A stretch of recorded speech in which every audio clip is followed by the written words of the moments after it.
Phronesis investor academy के इस brand new video में आप सभी का स्वागत है। लास्ट फ्यू मंथ से हमारे पास systematic withdrawal plan that is SWP के रिगार्डिंग काफ़ी क्वेरीज आ रहे थे। तो इस वीडियो में मैं आपको सिस्टमैटिक विड्रॉल प्लान के बारे में डिटेल से बताऊंगा। इस वीडियो में हम जानेंगे SWP क्या होता है, SWP के लिए हम अपना इन्वेस्टमेंट प्लान कैसे बनाएंगे और साथ ही हम उन टॉप फंड्स के बारे में जानेंगे जिसमें आप अपना SWP का पैसा इन्वेस्ट कर सकते हैं। इस वीडियो को आप पूरा जरूर वॉच करें क्योंकि इस वीडियो में SWP के रिगार्डिंग मैंने सारे डिटेल्स प्रोवाइड किए हैं एंड ऑफ कोर्स इसके बाद भी अगर कोई क्वेरी बच जाता है तो आप हमारा एवरी सैटरडे 7:30 PM का YouTube लाइव स्ट्रीम ज्वाइन कर सकते हैं।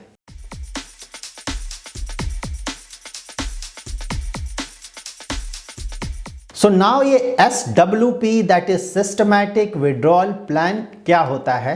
SWP में आप किसी भी म्यूचुअल फंड स्कीम में एक लमसम अमाउंट इन्वेस्ट करते हैं और वहां से पीरियोडिक इंटरवल्स में एक पर्टिकुलर अमाउंट विड्रॉ करते हैं। सपोज आपके पास 50 लाख रुपीस है और आपको एवरी मंथ 25,000 का रिक्वायरमेंट है। इन दिस केस आप 50 लाख रुपीस किसी इक्विटी फंड में इन्वेस्ट करेंगे और वहां से आप SWP करेंगे 25,000 एवरी मंथ। सो नाउ ये SWP कौन करता है या फिर ये SWP किसके लिए ज़्यादा सुटेबल है, तो मोस्टली SWP इन 3 केसेस में ज़्यादा सुटेबल होगा। फर्स्ट ऑफ कोर्स है रिटायरमेंट प्लानिंग, सेकंड है अगर आप लॉन्ग वेकेशन में जाना चाहते हैं और थर्ड है अगर आप सेल्फ एम्प्लॉयड हैं। जब आप रिटायर हो जाते हैं तो आपको एवरी मंथ अपने एक्सपेंसेस के लिए एक पर्टिकुलर अमाउंट चाहिए होता है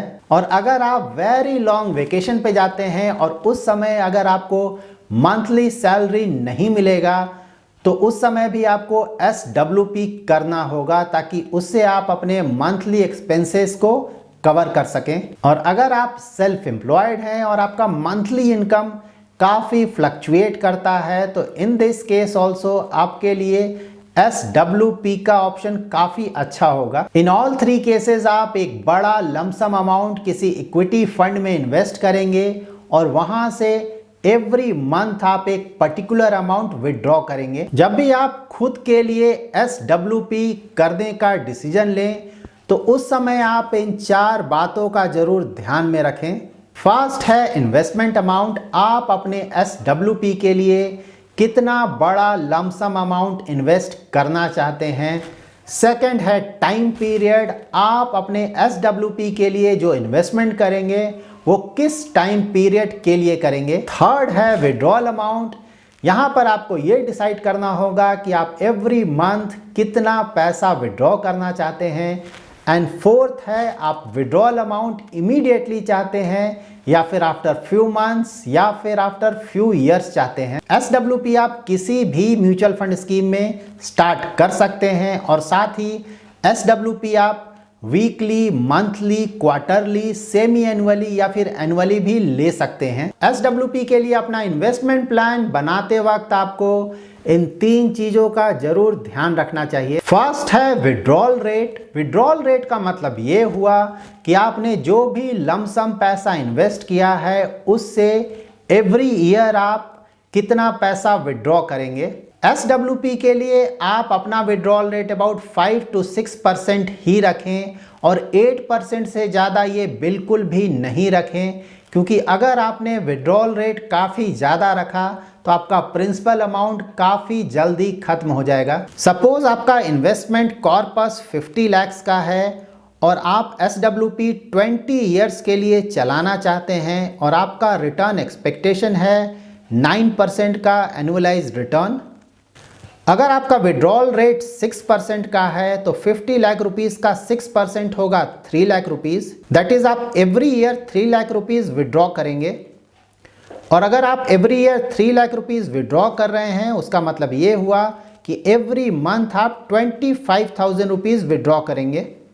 सो 20 ईयर्स में टोटल अमाउंट आप विड्रॉ करेंगे 60 लाख रुपीस, लेकिन उसके बाद भी जो आपका फाइनल अमाउंट होगा वो होगा 1,20,50,000 रुपीस, क्योंकि आपको अपने इन्वेस्टमेंट पे एनुअलाइज 9% का रिटर्न मिल रहा है। सिमिलरली अगर आप अपना विड्रॉल रेट 8% रखेंगे तो आपको every year 4 lakh rupees withdraw करना होगा। यहाँ पर मैंने सिंप्लिसिटी के लिए विड्रॉल अमाउंट 33,333 की जगह पे 33,500 लिया है।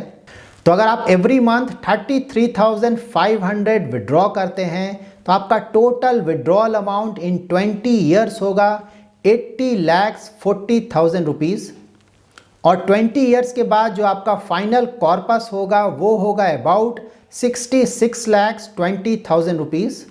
और फॉर सिंप्लिसिटी एवरी मंथ का विड्रॉल लिमिट मैंने रखा है 41,500। तो अगर आप एवरी मंथ 41,500 विड्रॉ करते हैं तो आप 20 ईयर्स में टोटल अमाउंट विड्रॉ करेंगे 99,60,000 रुपीस, और 20 ईयर्स के बाद आपका जो कॉर्पस बचेगा वो होगा about 15 lakh rupees.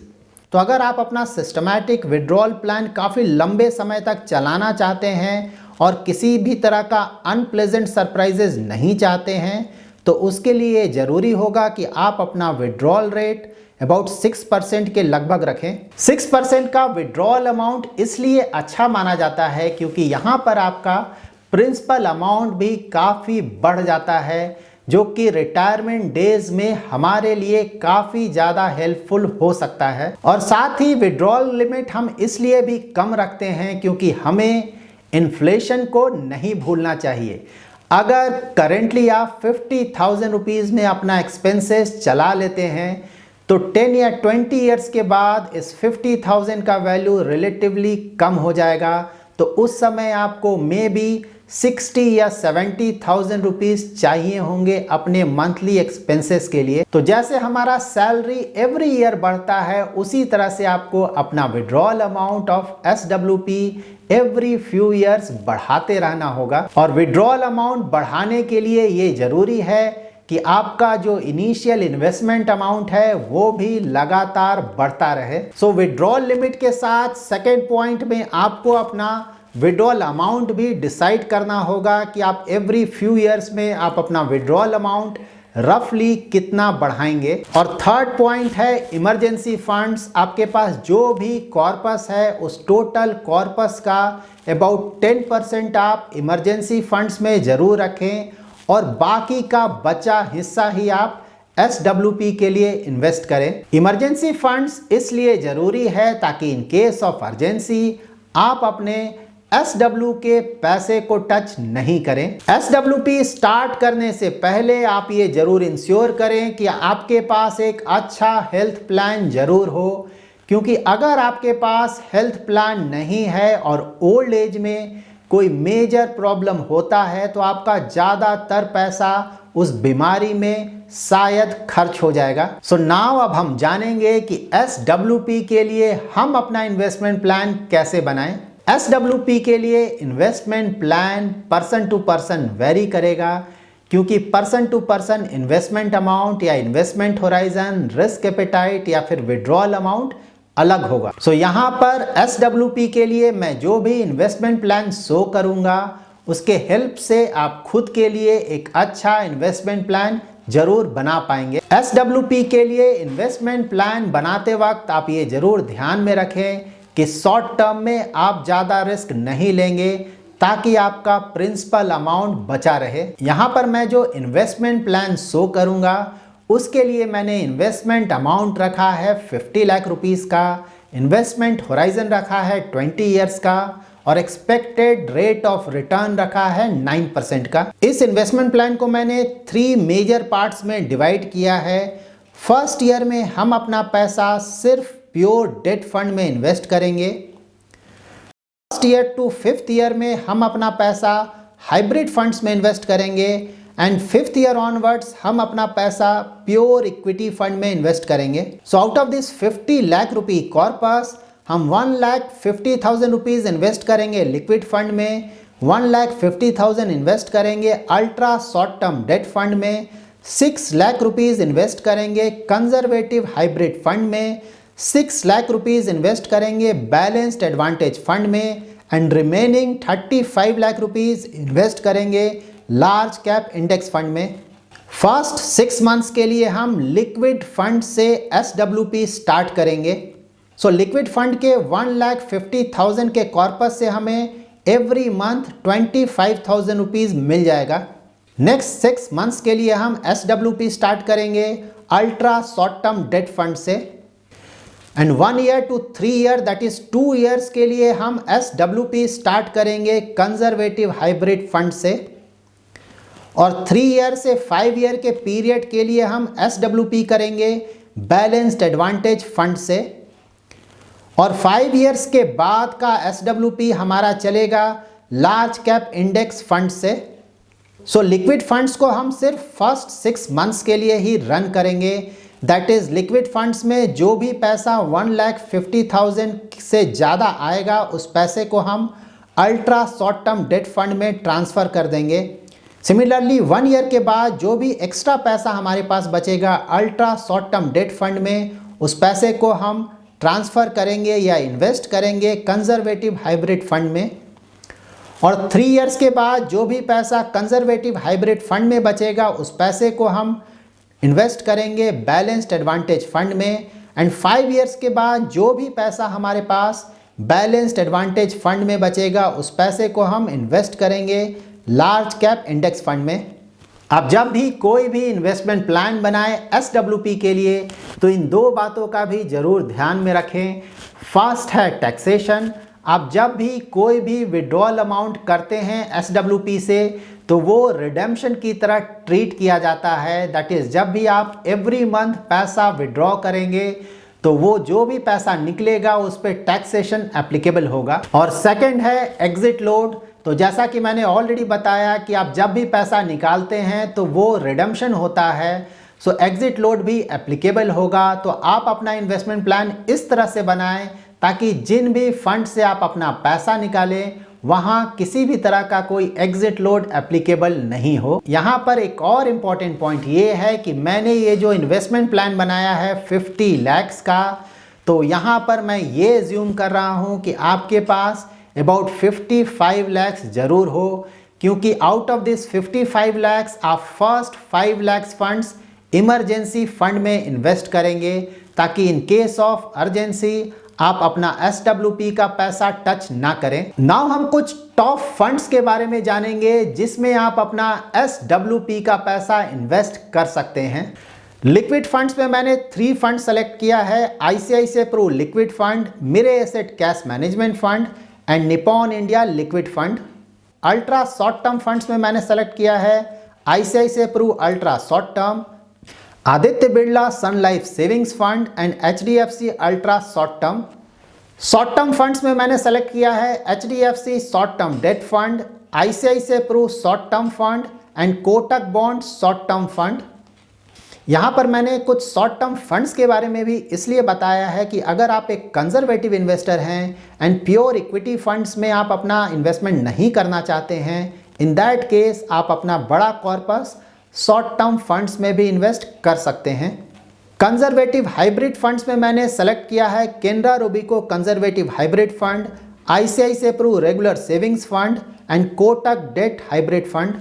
Conservative hybrid funds अपने टोटल इन्वेस्टमेंट अमाउंट का अबाउट 25% इक्विटी में इन्वेस्ट करते हैं एंड रेस्ट डेट में इन्वेस्ट करते हैं। Balanced advantage funds basis market conditions अपना allocation across equity and debt में चेंज करते रहते हैं, लेकिन रिलेटिवली इन फंड्स का इक्विटी में एक्सपोजर ज़्यादा होता है। दैट्स वाई ये फंड्स रिलेटिवली रिस्की फंड्स होते हैं, लेकिन ऑफ कोर्स रिटर्न्स भी आप यहाँ से ज़्यादा एक्सपेक्ट कर सकते हैं। बैलेंस्ड एडवांटेज फंड्स में मैंने 3 फंड सेलेक्ट किया है, Edelweiss balanced advantage fund, ICICI pro balanced advantage fund and Kotak balanced advantage fund. Equity funds में मैंने सिर्फ लार्ज कैप इंडेक्स फंड्स को सेलेक्ट किया है और ये फंड्स हैं HDFC index fund Sensex plan, HDFC index fund Nifty 50 plan, UTI Nifty index fund and ICICI pro Nifty index fund. So of course यहाँ पे मैंने आपको डिफरेंट कैटेगरीज के काफ़ी ऑप्शंस दिए हैं, बट आप अपने SWP के लिए किसी भी पर्टिकुलर कैटेगरी में अप टू 2 फंड्स में ही अपना इन्वेस्टमेंट करें। सो लाइक लिक्विड या फिर अल्ट्रा शॉर्ट टर्म या फिर कंजर्वेटिव हाइब्रिड फंड या बैलेंस्ड एडवांटेज फंड या प्योर इक्विटी फंड में आप 2 फंड्स ईच सेलेक्ट कर सकते हैं। So that's it in this video. अगर इस डिटेल्ड वीडियो के बाद भी आपका कोई क्वेरी है रिगार्डिंग SWP तो आप हमारा सैटरडे का 7:30 PM का YouTube लाइव स्ट्रीम जरूर ज्वाइन करें। And as requested by many of our subscribers, हमने कल अपना टेलीग्राम चैनल भी स्टार्ट कर दिया है। इस टेलीग्राम चैनल में आपको मार्केट रिलेटेड लेटेस्ट अपडेट और साथ ही हमारे सारे लेटेस्ट YouTube वीडियोस के अपडेट मिल जाएंगे। इस टेलीग्राम चैनल का भी नाम है फ्रोनेसिस इन्वेस्टर एकेडमी और इसका लिंक आपको इस वीडियो के डिस्क्रिप्शन बॉक्स में मिल जाएगा। तो अगर आपको ये वीडियो पसंद आया है तो जरूर लाइक एंड शेयर करें और अगर अभी तक आपने हमारा YouTube चैनल सब्सक्राइब नहीं किया है तो जरूर सब्सक्राइब करें। Thanks lot for watching.